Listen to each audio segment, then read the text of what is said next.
Yo, so guys, welcome back to another video. This is a reaction to 5 pieces of dark and disturbing lost media. I reacted to a video maybe like 3 weeks ago, and it was 9 pieces of dark and disturbing lost media. I think this was actually the first part. Yeah, it says part 2 here. If I click it. Yeah, this is the one that I actually saw after. But never told. I mean, I guess this one might be even crazy because it's like the first video out of the 2, and maybe the first sort of people, the first 5 people in this are, or the first 5 bits of lost media in this are like more extreme or whatever. I don't know, but we're gonna check this out.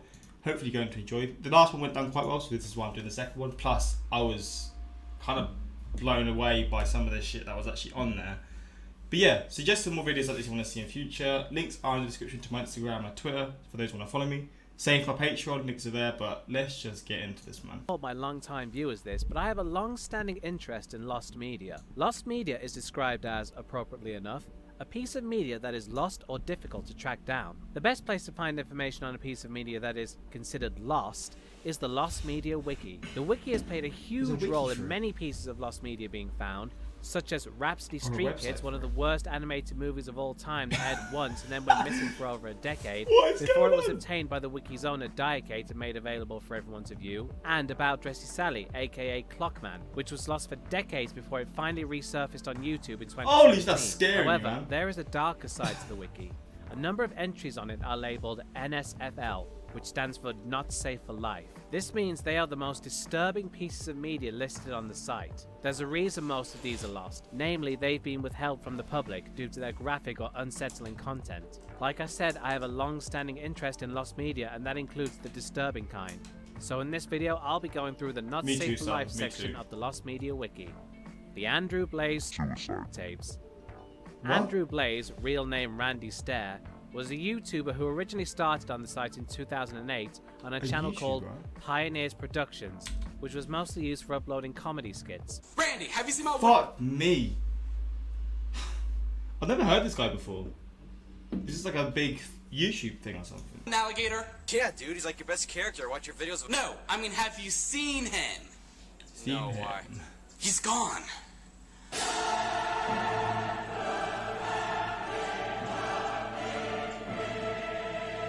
What is going on?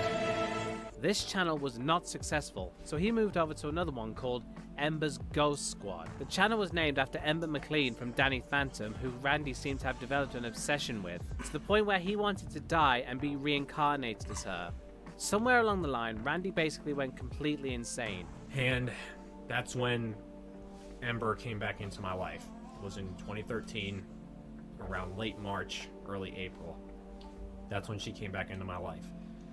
I looked up the episode again on YouTube and looked up the song again, and then that was it. From that point forward, she never left my life again. Ever. I played the song pretty much every single day of my life. It just fell down a hole of deep, dark depression and despair and nothingness into an abyss of just fucking darkness. I can't even explain it. And every day, it just got a little bit darker. He hated the world and wanted to make sure everyone knew. Okay, so here's the deal. Got a 1983 quarter right here. You believe in fate? Here's the fate test. I'm gonna flip this 3 times, or the best out of 3 rather. And if it's heads, I'll do it here. If it's tails, supermarket. That's a tails. Wait, That's a heads. Heads or tails? Wait, let me just see this again. What? Heads or tails to go to the supermarket? Supermarket. That's a tail. Heads. And it's 3 times. You believe in fate? Here's the fate test. I'm gonna flip this 3 times, or the best out of 3 rather. And if it's heads, I'll do it here. If it's tails, supermarket. He'll do it here That's or a supermarket. tails. What the hell is happening? That's a heads. Ooh, one of each. Tension's building up. It's a tails. So That's tails. You realize if I flip this next coin and it lands on tails, there's gonna be devastation and destruction. Tails. That is a tails, folks. Tails. What's gonna happen? I'm so confused. Which means there's gonna be a besides my own. Possibly more than one. What the hell is happening here? That's fate for you. He made an animated movie in which he and a character named Rachel went on a shoot in a high school. This was his way of foreshadowing his eventual plan to shoot up the supermarket where he worked, where Oh on my June 8th, God. 2017, he Wait, so when he said either doing it at home or at the supermarket, was that what he meant? Either shooting up his home or shooting at the supermarket? I guess his home was where his family and stuff were. I mean, obviously, if he lives at home with his family, yeah. Bloody hell, what the fuck? 3 people before turning the gun on himself. Like, there's 250 fucking shells! 250 rounds of ammunition! The day before, he posted links on his Twitter that led to his journal and hours worth of videos detailing his plans. One of which was filmed the day before the where Randy took us on a sick twisted tour of the supermarket where he'd murdered 3 people the very next day. These videos briefly went missing after the but were found a few weeks later and uploaded to archive.org. So they're not lost anymore, but they're still listed on the wiki, so I'd say they count. What the Armin hell? Meiwes tape.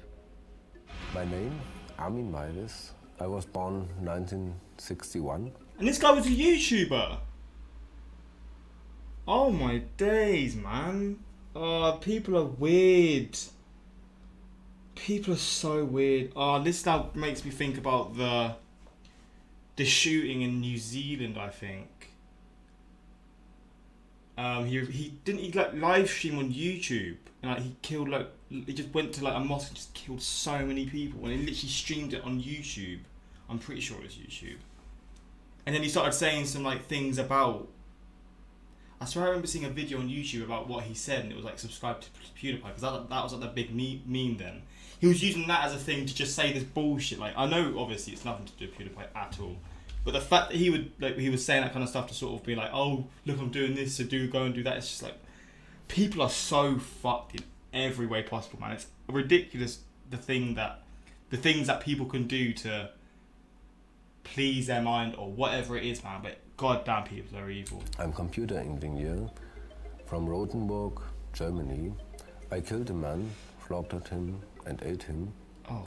Since then, he is always with me. On March 9th, 2001, in It's a guy Rothenburg, Germany, 39-year-old IT technician Armin Meiwes and 39-year-old engineer Bernd Brandes met after organizing over the internet to have Brandes killed and eaten by Meiwes, What? who had a fetish for cannibalism. Darn. Armin had tried several times to bait a victim, going as far as to meet a potential candidate, but failed as they backed out. Eventually, Armin's post caught the attention of Brandes, who also had a cannibalism fetish, but in his case wanted to be eaten. What the fuck, man? How is this possible?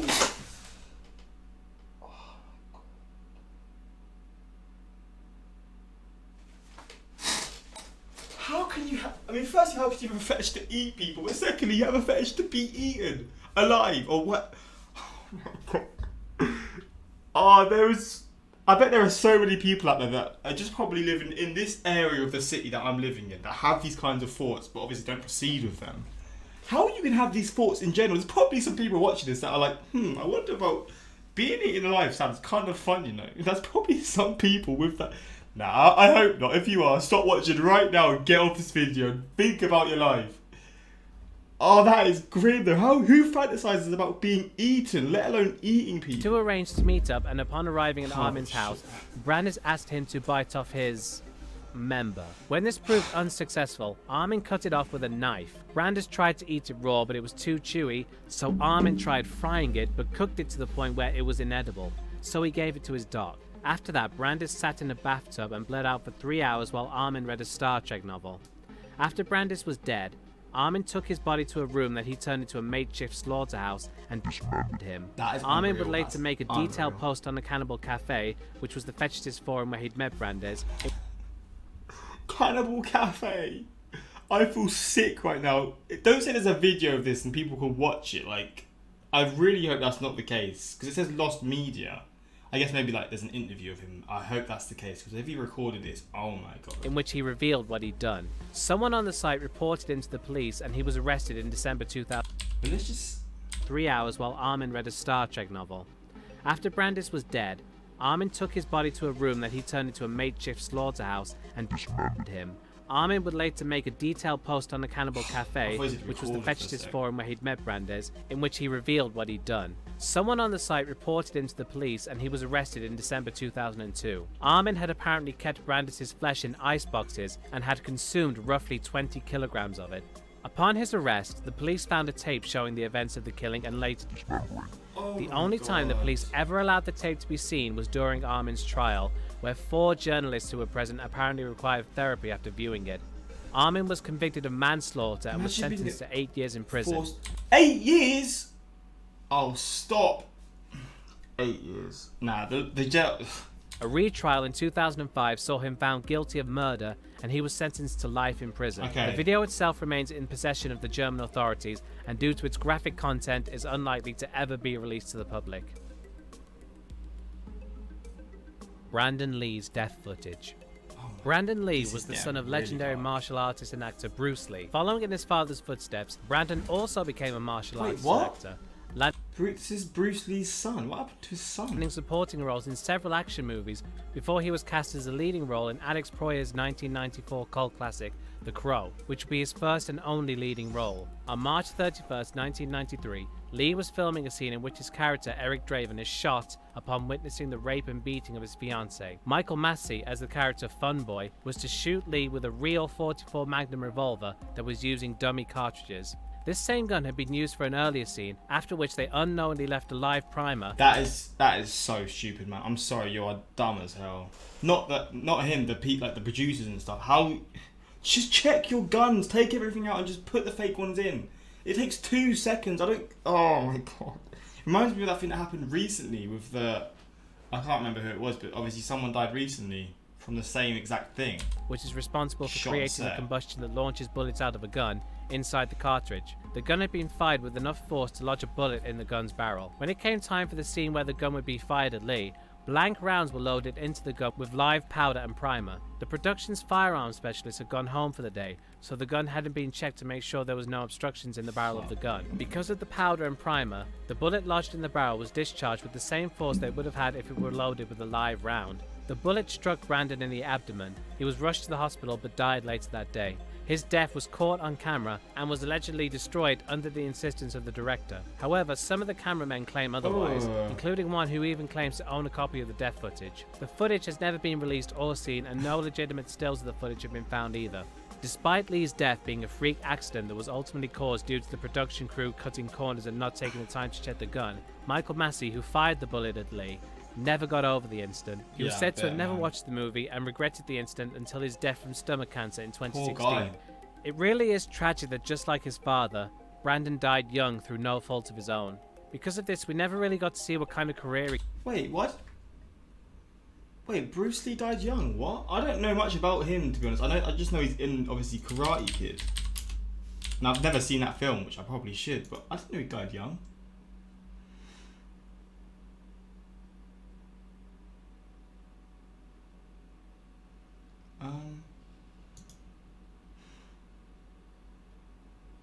An allergic reaction to headache medication. Wow. Oh, okay. That is crazy, man. And Brian Lee.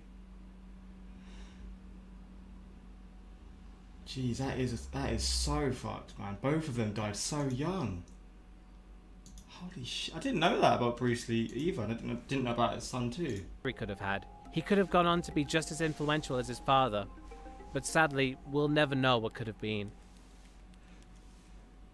That's horrible, man. The death of Owen Hart.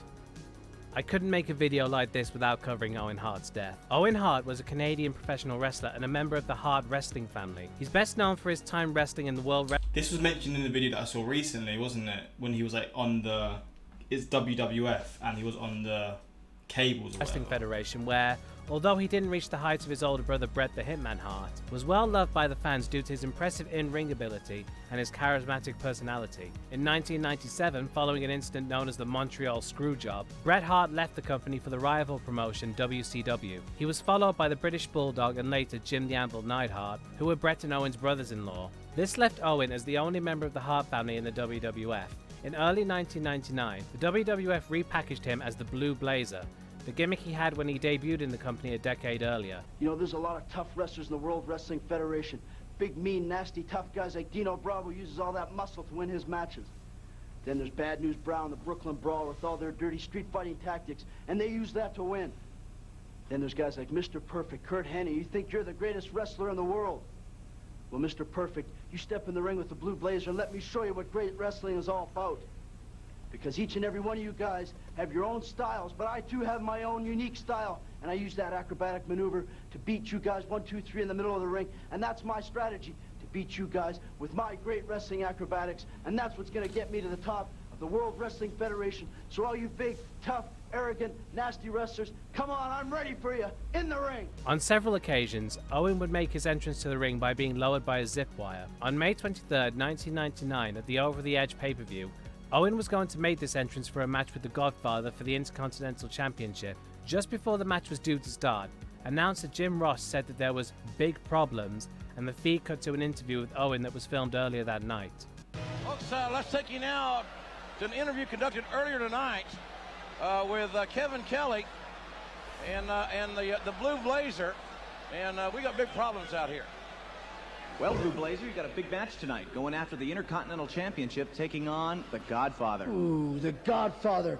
Just saying his name makes my blue blood boil. Ooh, the Godfather, my arch nemesis. He represents everything that's wrong with the WWF. But fear not, because I, the Blue Blazer, will always triumph over evildoers. And you know why?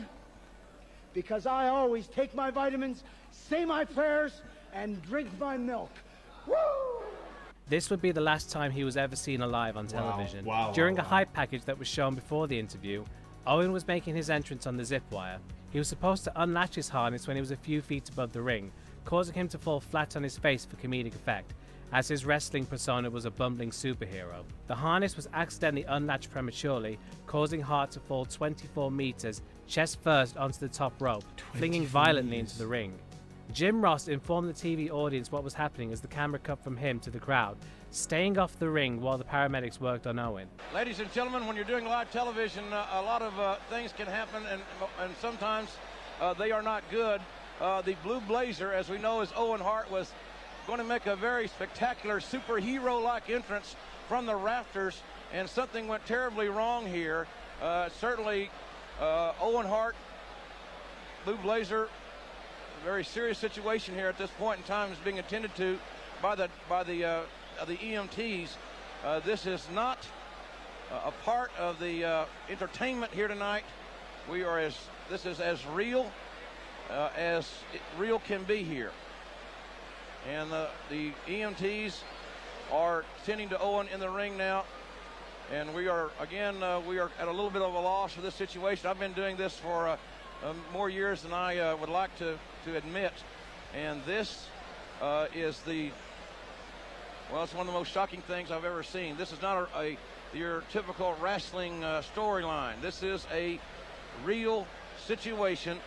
The event was postponed for 15 minutes before the WWF CEO Vince McMahon made the decision to continue the event. That blows my mind. And then they announced it a bit after that he was dead. That I can't believe it. And I saw in the comments of a video that I'd done recently. I think it was the worst things that happened on live TV. And he was mentioned, and many times was the WWF or WWE was shown a lot of times in that video. And yeah, he's had a lot of lawsuits against him, all this kind of stuff, and he's just known as a bad person.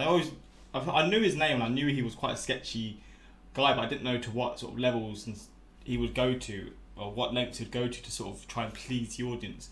The fact that you just go on with a show when someone literally just died on set, and then you announce it on the same show, it's absolutely ridiculous. 1 hour after the event was resumed, Ross appeared on camera once more to deliver the news that Owen Hart had passed away from his injuries.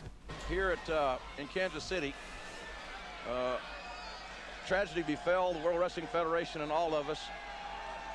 Owen Hart was set to make an entrance from the ceiling, and he fell from the ceiling. And I have the unfortunate responsibility to let everyone know that Owen Hart has died. Owen Hart has tragically died from that accident here tonight. Since cameras were rolling at the time of the accident, footage of Hart's fatal fall exists on tape. Former WWF announcer Kevin Kelly, who was also the one interviewing Owen in the pre-taped segment at the event, stated that the tape is stored in the promotion's video library, with strict orders never to destroy, view, or duplicate. The Over the Edge pay-per-view was not officially made available to watch until 2014, when it was added to the WWE Network. However, all references to Owen Hart during the show are removed, though they do display this image as a tribute to him. Due to legal issues with Owen's widow, Martha Hart, who successfully won a wrongful death lawsuit against the company following her husband's death, it's unlikely that footage of his death will ever be released. All we have are several screenshots of Owen being treated by the paramedics, and also audio from the Spanish announce team at the event, where their reaction to Owen's fall can be heard, and the sound of Owen hitting the turnbuckle is also audible. The Blue Blazer is back in the WWF because the WWF needs the Blue Blazer back. Y él dice, el Blue Blazer, que aquí hay que traer reformas. ¡Oh, no! ¡Oh, no! Why me? Because the WWF needs a superhero like the Blue Blazer. Oh, shit. When Owen was falling, everybody that was there said the last thing that he yelled was, "Look out." A guy's fallen from 100 feet, and he knows he's done. And the last thing he's thinking is, "Look out, I don't want to hurt you." You know, it was foolish, it was unnecessary, it didn't need to happen. Tiny Tim's heart attack. Herbert Boutros Corey, better known by his stage name Tiny Tim, was an American singer, musician, and musical archivist, best known for his 1968 rendition of Tiptoe Through the Tulips, which made it to number 17 on the charts. This song is so weird, man. It makes me so scared. Though you probably know him better for this.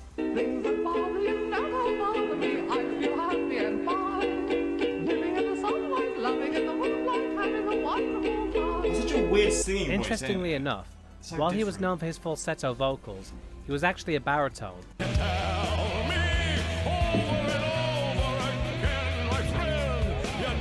that's so different. Alone from night to night, you'll find me too weak to break the chains that bind me. I'm ready for love, deep and fulfilling.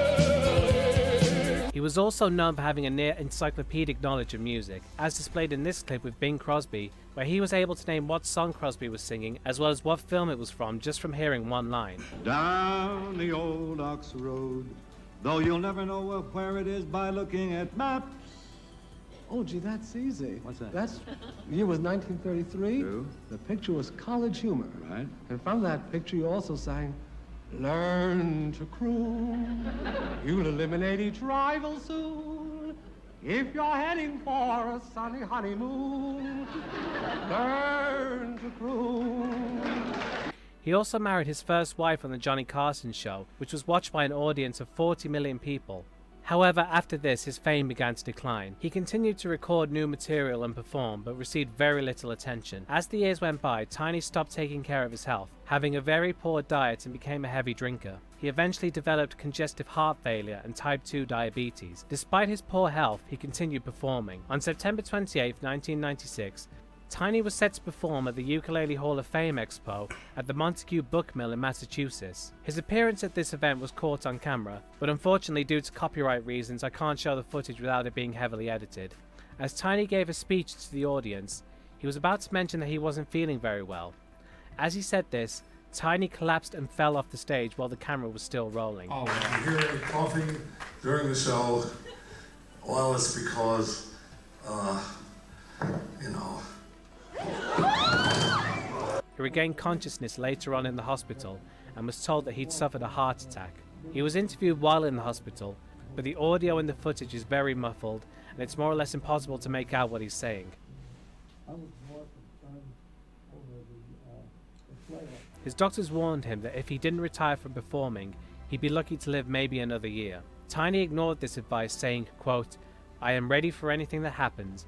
Death is never polite, even when we expect it. The only thing I pray for is the strength to go out without complaining." 2 months later, Tiny performed at a benefit show for the Women's Club of Minneapolis. He finished the show with his signature song, Tiptoe Through the Tulips. As he began walking off stage... That makes the song even darker. Like, this song is always sort of like in dark YouTube videos or like whatever it is. It's like a video that... It's a song that's sort of always related to haunted things, just scary things on YouTube specifically, or like just online.